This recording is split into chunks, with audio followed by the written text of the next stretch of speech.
Netflix's newest show, Alice in Borderland, is based off of a manga, so let's talk about it.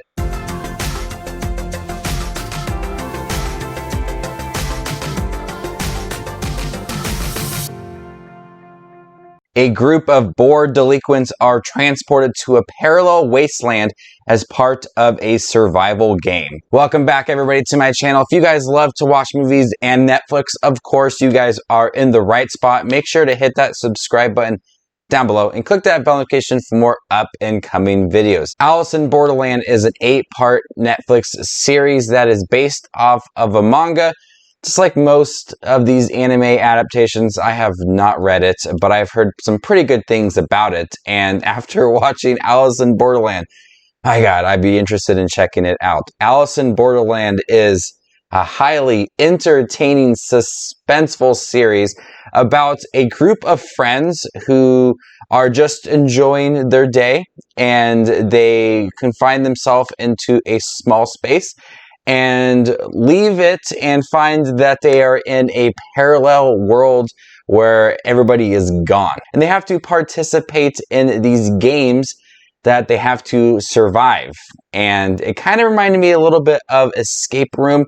These games are all really suspenseful, but all these games are kind of happening throughout this parallel world. These beams light up to where these games are going on. It might be a game of tag, and there might be a game of you have two doors. One will lead you to safety, and one may lead to your death. And so not only are they trying to survive during these games, they're trying to survive in this wasteland too. They're trying to survive, and they're trying to, find shelter and food and learn and try to solve this mystery of how they can get out of this parallel world.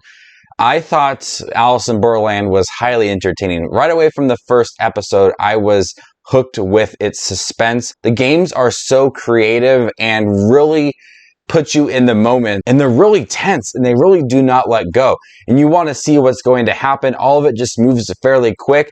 They're timed games, and so it's kind of race against the clock, and that makes it so intriguing to watch. But as the 8 episodes go on, we still get those games, we still get those entertaining moments that are all filmed very well. We also get some character depth as well to learn about the characters' lives, what they're missing, get some relationship issues, family issues as well. And I think the show does a pretty good job of fleshing out these characters during these 8 episodes, while also trying to maintain this chaos that's going on with all the games and trying to survive. So the show managed to also give me some depth to these characters, which I was not really expecting from the first episode, with how quickly it did move and the game that was being presented and how suspenseful it was. I thought the show would all be about the violence and the gore and the games, and I would not really care about the characters. For this series, that's not the case. I've really fell in love with some of these characters, and I enjoyed watching their story play out with during these 8 episodes. Now, there are some subplots that I really didn't care about. Some characters I just thought were pretty pointless in the series, but for the most part, the group of characters that we do get in some relationship drama and some family issues, and we learn a lot about them and what their past and their lives outside of this parallel world, I think they did a pretty good job. And the ending is truly shocking. I don't want to give anything away. I don't want to spoil anything for anybody, but it's a bit of a surprise, and there's a lot to talk about within that. But Alice in Borderland at its core is a highly entertaining series with a lot of suspense for each episode and each game that they are participating in. Like I said, not only is this them surviving the game, it's them surviving the world and this parallel universe that they are in. So I love that it was just not, we have to survive these games, and once we survive these games, we're good to go. No, there's another world out there and another part of your survival within it. It's also filmed very well.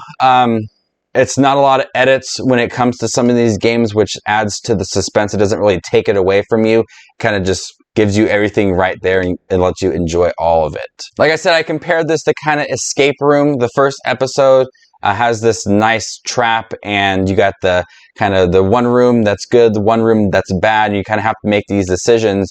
And it's fun to watch some of these characters make quick decisions and they're thinking too, because it kind of plays out what they're thinking as they're writing things down and trying to maneuver around certain places. When we're introduced to some of these characters, we're kind of told right away they're not that smart, they're not that motivated, but we definitely see that being challenged throughout the 8 episodes, and especially in the first season, especially in the first episode as well.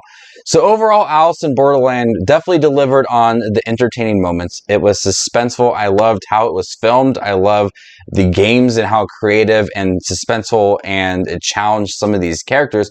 But I also like that we got to know some of the characters. Depth was given to them, even though that there were some characters and some subplots I really could not care for. Even though there were some characters and some subplots I really didn't care much for. Overall, I thought Alice in Borderland was really good. I'm gonna go ahead and give Alice in Borderland a B+. Thank you guys for checking my review for Alice in Borderland. Have you guys seen this? What do you think about it compared to the manga? Have you read the manga at all? Let me know in the comment section down below. And stay tuned for more up and coming Netflix content. My name is Just Watches Movies, and you guys stay classy, YouTube.